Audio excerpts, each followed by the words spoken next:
Ito yung mga net natin, no, na ginawa natin. Ito, ilalagay sa fish pond. So, may 7.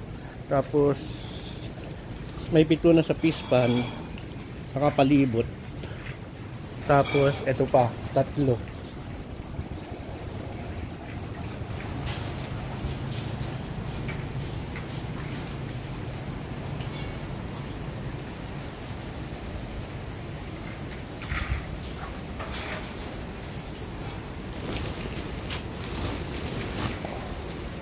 Yung mga net lahat yan.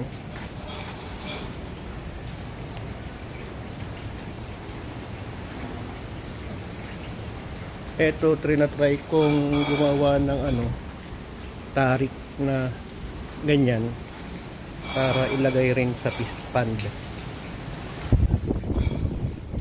So, eto pa. So, nakauwi tayo kahapon dito sa Bugay, Cagayan. After 40 days ng mother ko. Wala na, malungkot na. Wala na yung father ko, wala rin mother.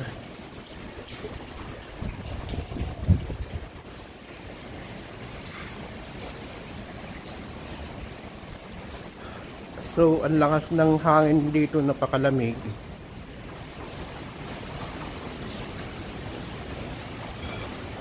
Ambon sa kahangin. So, parang may bagyo ngayon.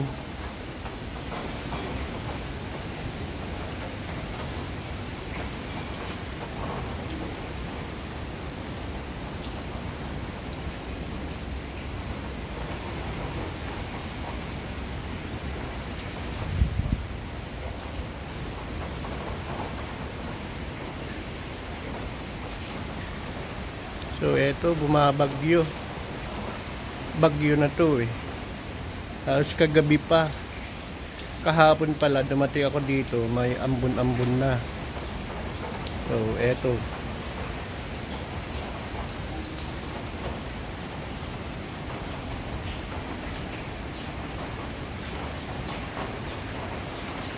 eto yung mahiwagang ref natin.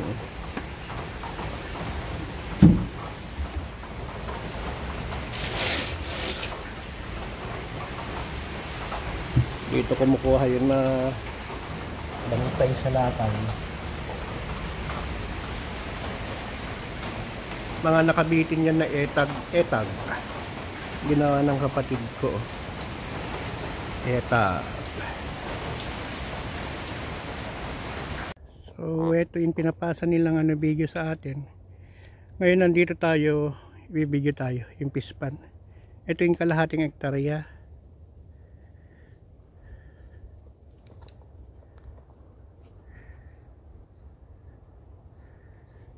So, yan po.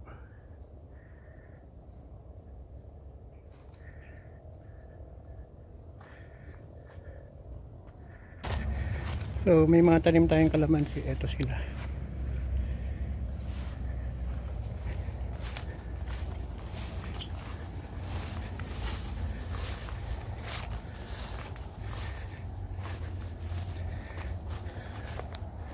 Ito malaki na. Hindi na alagaan masyado.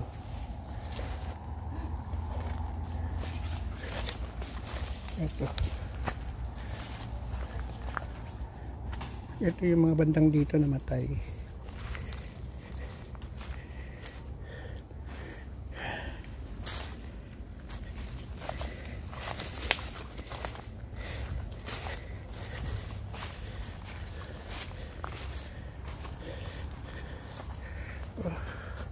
Ang lawak hanggang dun.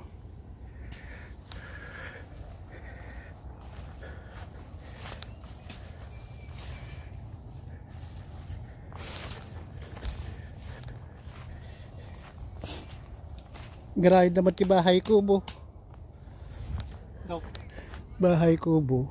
Dati mabaling pangapagdaron ti konti na kubo nga. Ito. Kahit ano lang, 4x6.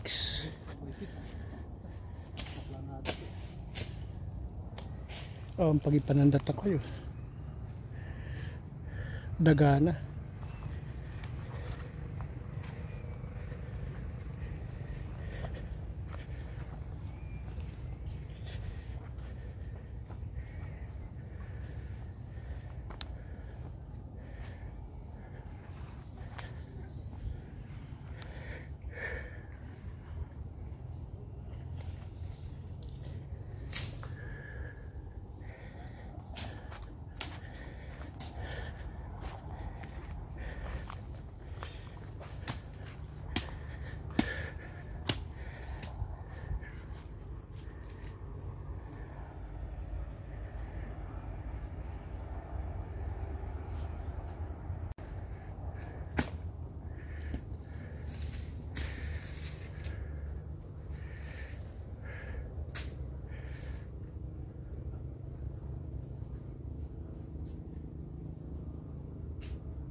Andito na tayo dito sa kabilang fish pond.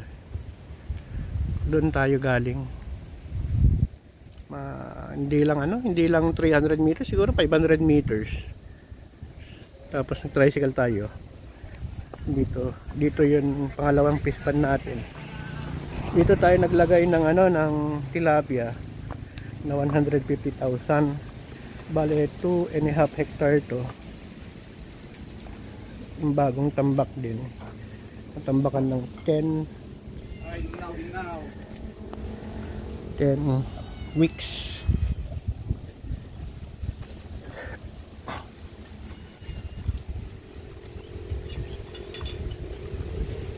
So, andito yun tilapia natin. So, pupunta tayo mamaya. Nagtanim tayo ng nyug. Ito, 3. Malalaki yung tinanim natin kasi yung mga nyug dito maliliit. Hindi ko alam kung mabubuhay yan. Hindi natin. Mabubuhay kaya, namatay siguro to. Angkat nga masalpati ti kwa, kadong? Ang masalpati ti danong?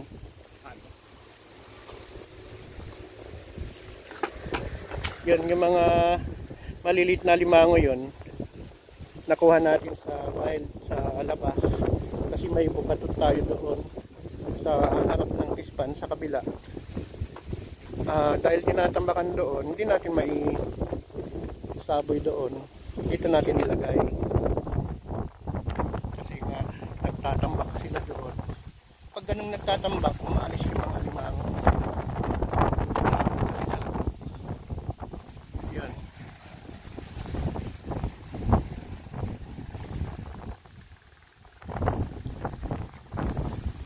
So makikita nyo, mapapansin nyo,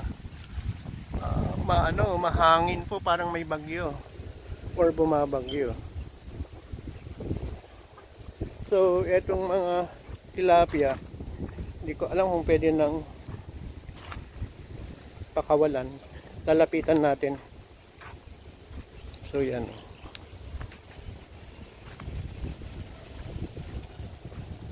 Ito yung bahay kubo natin. So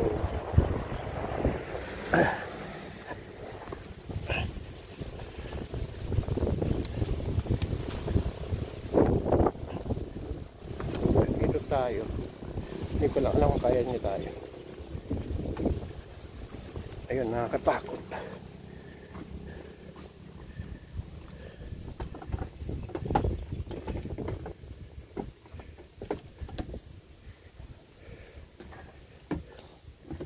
So, ayun, dito yun sinabi kong bukatot. Ito, magpapakain tayo.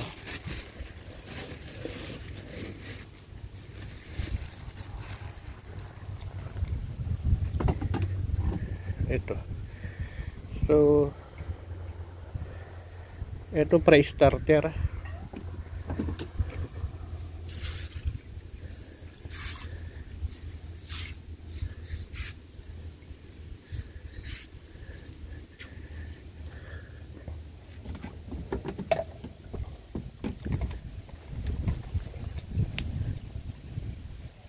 Ayun, hindi lang natin kasi maipakita kasi medyo malabo yung tubig. Pero andyan nila, ang dami nga. Bali 150,000 lahat to na tilapia. Titignan natin ito. 40 days na sila.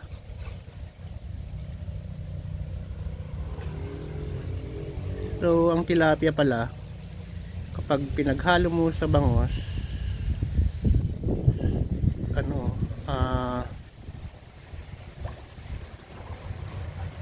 kakainin yung bangos.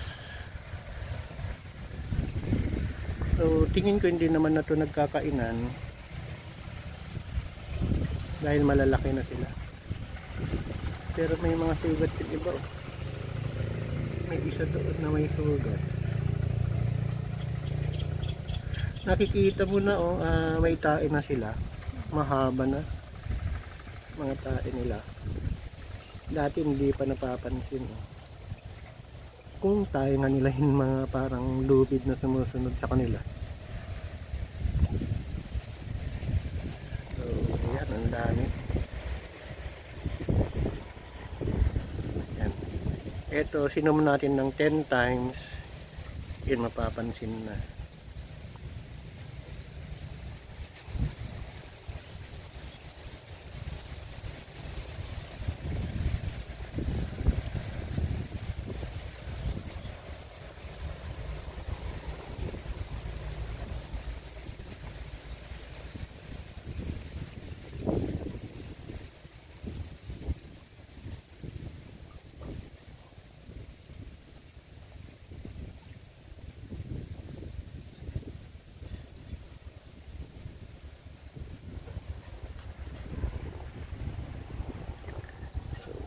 Yan, ang dami nila.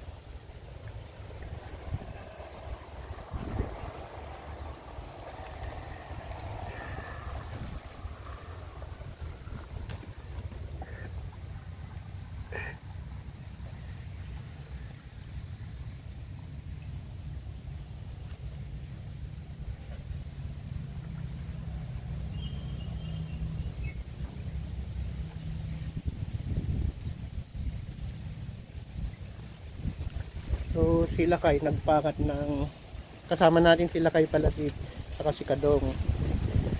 Kinuha yung lambat doon, nagpakat siya doon.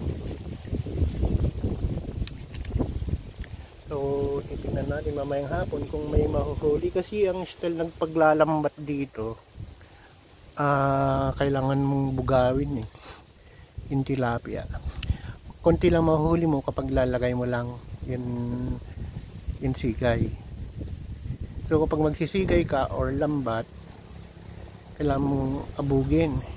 Ang mga mahuhuli natin dyan, mga giant tilapia. Madaming giant tilapia sa labas. Hindi naman madami. May mga pa isa-isa. Saka alimango. Yun, dito natin nahuhuli yung mga alimango na may 1 kilo isa. Pero pa isa-isa lang kasi eh. Dahil nahuhuli lang ng bukatot. So punta tayo doon para mapansin na, malapitan natin.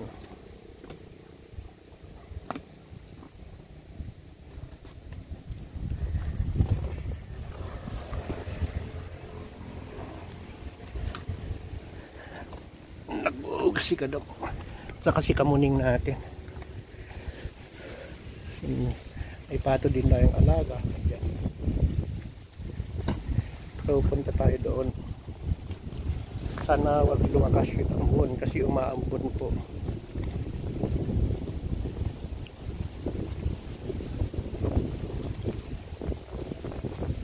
Wala, lumalakas na. Hindi na tayo makapunta doon.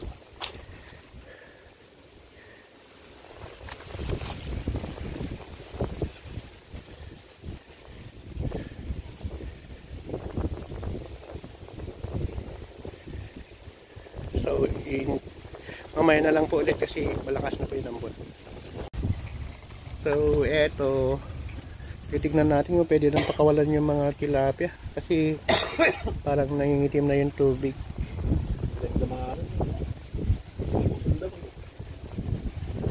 Pero may isa na, pa isa-isa ng mahina. Ibig sabihin, napupuliso na siguro yung tubig. Dahil madami. Mga siguro 10 by 10 by 10 ya 10 by 10 yung natin yung nursery natin na babakuran ng net. So indication na medyo madumi na yung tubig. So papakawalan na natin yun dahil may harang na naman na net doon saka dyan.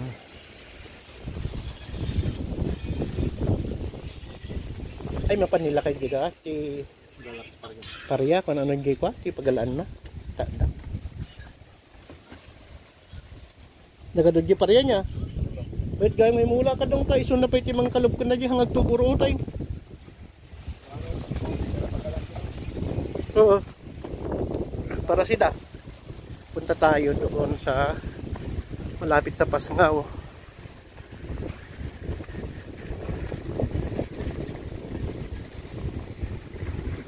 May ambon pa rin pero konti na lang. Sana wag lumakas. So, dito kung papakawalan natin yan, tatas natin yung net, lalabas na sila.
So, ito yung pinatambakan natin dati. Buwan ng October. September, October nila tinambakan nata. Hindi ko na matandaan. 10 weeks silang nagtambak dito. Mga 12 to 15 katao yung nagtambak araw-araw. So, kumastos tayo sa 150,000 na ito. Pero awan. Yung sa kabila naman, tatambak sila pero kontrata. Problema, napakadaming napakadaming lupa sa loob. Hindi kasi katulad dito wala namin lupa sa loob. Although ang natin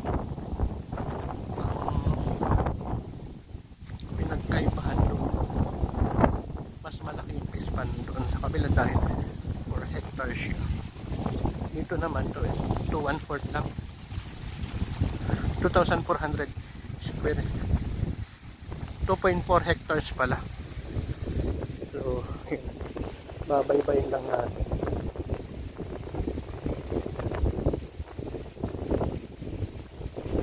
Kasi binabalak na namin pakalawalan yung tilapia. Sana walang bukas. Kasi yung bukas wala na. So ganun ang tispan. Sugal. Hindi mo pwedeng ibuhin. Pero not unless na-upload na tispan. Sana hindi ko sabihin sa mga buhay. Kasi dito kasi tayo. Swampy. So yan ang river, mapapansin. Tapos bakawan na yan, malaking bakawan. Decide daw kumbaga hindi pwedeng natispan. So yan ang pinalagay natin.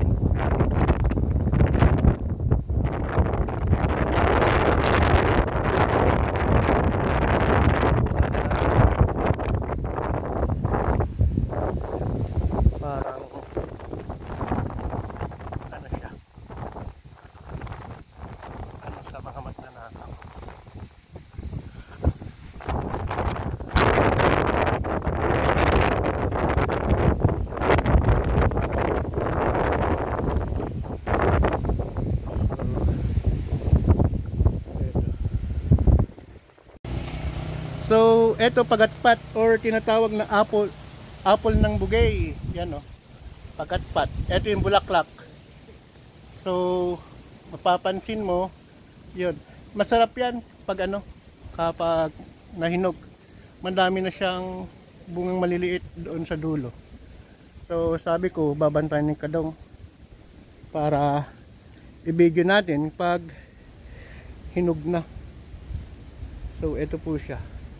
Hindi ko alam kung pagkatpat to, ang tawag namin kulabban apple, pero maasim na maasim siya, na matamis, maasim na matamis pag hinog na. So papahinugin natin, lalaki pa yan. So minsan ang lalaki parang ang itsura niya po yun parang persimmon, pero yung persimmon kasi kulay orange or yellow, ito kasi ano kulay green. Kapag hinog na mas matingkad na green. So ito po, buti meron pa dito kasi ito kapag dyan sa wala lang dito, dyan sa kabila kinakahoy kasi maningas po yung apoy nito. So ito siya.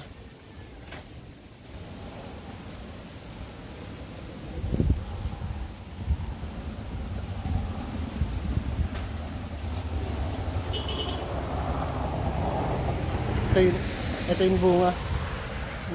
Halos hindi ko maabot. So isang buwan pa siguro yan mahihinog na.